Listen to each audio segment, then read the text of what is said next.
Hello and welcome to Saying Yes to Life. I'm Delisa Renideo and I'd like to welcome you to my garden here in Vilcabamba, Ecuador. My episode today is called, What Are You Doing? The answer is, I'm being. This is a playful way of reminding ourselves that we're human beings, not human doings. In our modern world, being busy has become almost a badge of honor. We're encouraged to fill every moment of every day with something, with work, with running errands, with entertainment, with screens, with tasks, with plans. This really came to me powerfully last week. I was talking with a friend of mine in Colorado, and she and her husband are working long hours outside the home, and their two children, of course, go to school. They're in elementary school. In addition to their school schedule, they have 3 extra activities that they attend every week. And since everybody's so busy, they don't prepare and eat food at home. Well, they eat it at home, but they don't prepare it at home. Almost all of their meals are takeout, fast food. This just boggles my mind, and yet I realize that this is not unusual, it's not uncommon, it's the American way and probably many other first world countries too. But when I think about that lifestyle, I actually feel a little sick inside. Because for one thing, the quality of their food is laying the foundation for a lifetime of chronic illness, and those poor kids are learning that that's just normal and the way to do it. And their schedules are so packed that they have almost no time to simply just be together, to laugh, to play a game, to tell stories about what they did that day, or maybe to take a walk after dinner.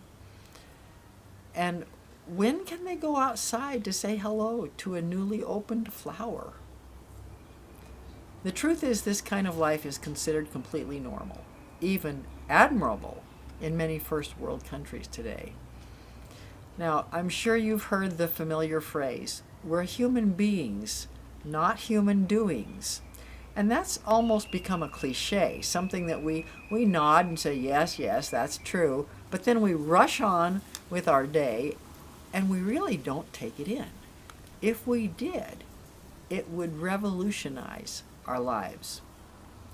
When our lives are filled with constant motion, we can forget who we are underneath all that doing.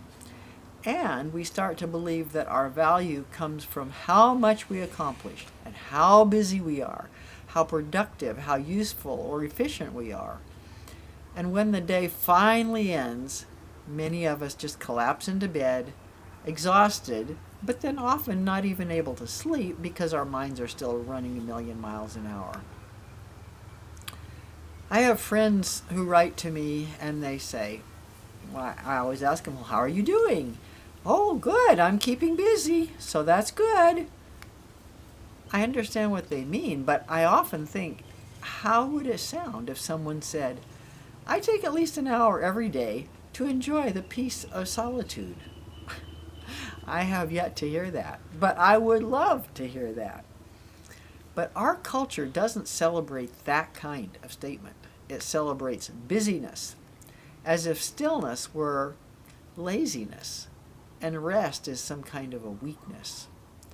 And yet, without stillness in our lives, we lose the very presence that gives life its meaning.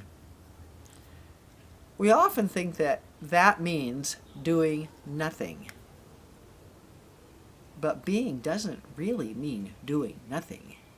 When we allow ourselves to just be for a while, maybe saying hello to that newly opened flower or watching a bee at work, we are not doing nothing. We are doing something profoundly human. We're choosing to be aware. We're choosing to feel connected. We're choosing to be alive in this moment. And that can take courage in the world that we live in. It takes courage to step off of the treadmill of that constant activity and to take our kids off of that treadmill of constant activity. It can even feel uncomfortable at first, as if we're failing at life when we're not accomplishing something. But the truth is, this is where life begins to open up. When we stop filling every moment, we create space for our spirit to breathe. And when I talk about stopping, I don't mean just stop doing something productive so that we can sit glued to a screen. That is not the same thing as allowing space for our spirit to breathe. When we stop doing, including just numbing out, when we stop for a while, we can notice what's really happening inside. And sometimes that's kind of uncomfortable. So what thoughts are circling in our mind? What stories are we believing? Are they true? Do they bring us peace? Or are they keeping us trapped in the cycle of constant striving? This quiet awareness is not passive. This is really the main thing I want us to get today. This quiet awareness is not passive. It's active participation in our own awakening. And in that stillness, we begin to notice that being is full of its own kind of doing. When we are being, truly being, we're doing many things that matter a lot. We're noticing beauty. We may be shaping the meaning of what's happening. We're shifting our attention to things that we want to have more of in our life. We're softening our reactions and becoming more responsive instead of reactionary. We're opening our hearts to compassion. We're practicing kindness toward others and toward ourselves.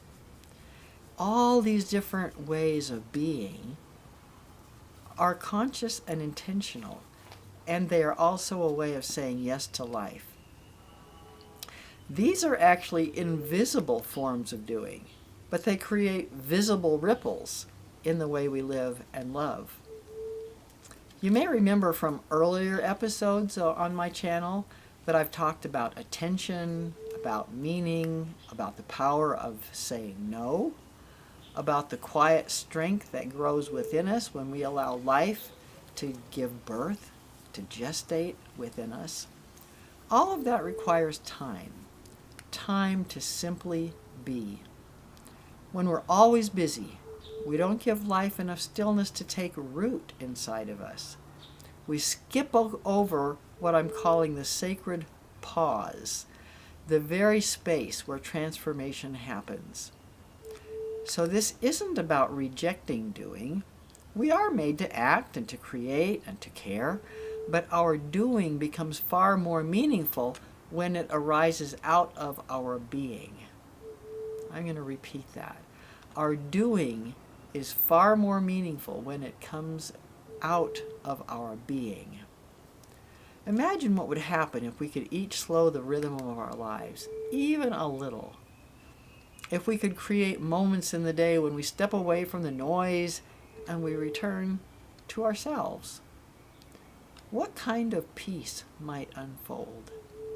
What kind of clarity might come? In a world that moves so fast, choosing stillness is a radical act, and it's also an act of love. It's a quiet rebellion against the idea that our worth depends upon our productivity and our busyness. It's remembering that our being is sacred and that life itself moves through the space between our doings. So here's my invitation for you this week. I ask you to schedule regular appointments with yourself, just to be. This is a stillness date that you make with yourself. Put these appointments on your calendar like you would any other important meeting, and when that time arrives, honor it. Turn off the noise. Sit quietly or step outside. Watch a bird land on a branch. Listen to the wind or the rain. Feel your breath moving in and out. And let that time be sacred. Let it remind you that your presence, your simple being, is more than enough. Even if you do this for 5 or 10 minutes at a time, maybe twice a day, it could be very transformational. And to remember that being is more than enough. Because you're not a human doing, you are a human being. And your being is the most beautiful yes to life of all. So I want to thank you now for joining me and for being you and contributing your gifts, your reflections, your frequencies to this world. So I'll be back again very soon, and I hope you will join me here.